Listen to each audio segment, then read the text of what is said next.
तर आता निवडणूक आल्यात नव्हतं पैसा मी काढलाशी नाही गड्या माझ्या पुढे कुठे आलाय पैका यात पैका वगैरे काय नाही मग काय म्हणायचं तुम्हाला पैक्यानंच येड लावलंय संसारानं येड लाविलं पैका पैका धन घनिष्ठ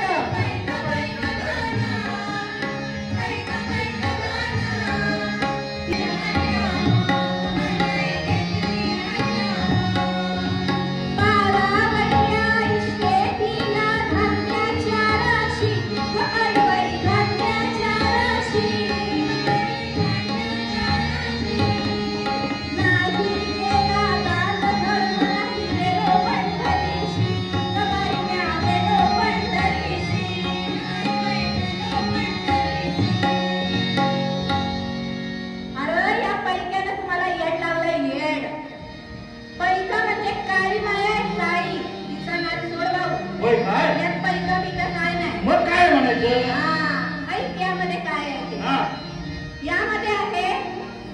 आपल्या संस्कारांचा जरी काटल्या पैठणीच्या पदराच्या झालेल्या चिंध्या मी रोज गावागावात फिरते की नाही काय बाय तेव्हा सामाजिक तत्वांच्या वैयक्तिक नीतिमूल्यांच्या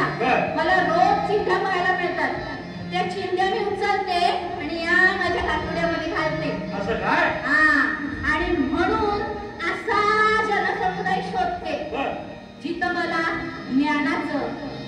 पावित्र्यतेचं एकात्मतेचं अर्घ्य मिळेल आणि मेरा गुरुजनांना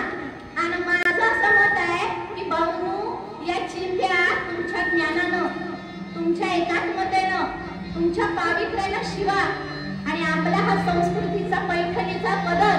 पुन्हा एकदा समाजाला तुमच्याकडनं अर्पण होतो अगं ही मंडळी रोज काय करत्या तेच करत्या यांच्या समोर अनेक स्तरातून आलेली चिन्हे विद्यार्थी चिन्हे असतात मग त्यांना नीतिमूल्याच्या संस्काराच्या सुविधावाल्या शिवत्यात आणि ज्ञानरूपी कोंडणी करून समाजितासाठी होत्यात मग मी बरोबर आले का नाही होय होय होय होय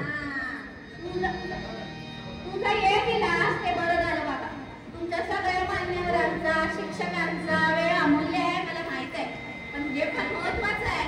शिक्षणाबरोबर समाज प्रबोधन सुद्धा तितकंच महत्वाचं आहे समाजाची झालेली दुर्दशा पाहतोच की नाही म्हणून मला तुम्ही सगळ्यांनी तुमच्या सांस्कृतिक कार्यक्रमात कथांच्या कार्यक्रमात 4-5 शब्द बोलायला दिले त्याबद्दल तुझे पहिले आणि मग तुमच्या सर्वांचे विनम्र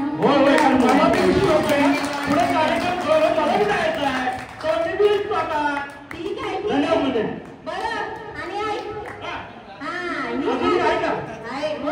शेवटचं आता एवढं विद्यालय एक पण वस्तू घेतली का तू माझ्याकडनं नुसतंच ऐकलंस मग ही काय साधी सुधी भारून करणारी नाही मॉडर्न भारून करणारी आहे माझा जीपे नंबर लिहून घ्या 9420378478 तुम्हाला कोणती वस्तू हवी झाली यातली कोणती समाज प्रबोधनासाठी लागणारी मला कॉल करा लगेचच तुमच्या घरी पार्सल पोच नक्कीच नमस्कार मी शर्मिला विलिंगकर विद्यामंदिर हायस्कूल कणकवली हे भारूड स्वतः लिहिलंय सांगण्याचे तात्पर्य इतकं की यामध्ये जातीवादाचे आणि वेगवेगळे उल्लेख झालेले आहेत माझ्याकडनं जर यामध्ये काही चूक झाली असेल तर अल्पमती म्हणून मला ती माफ करावी आणि तुमच्या पदराखाली घ्यावं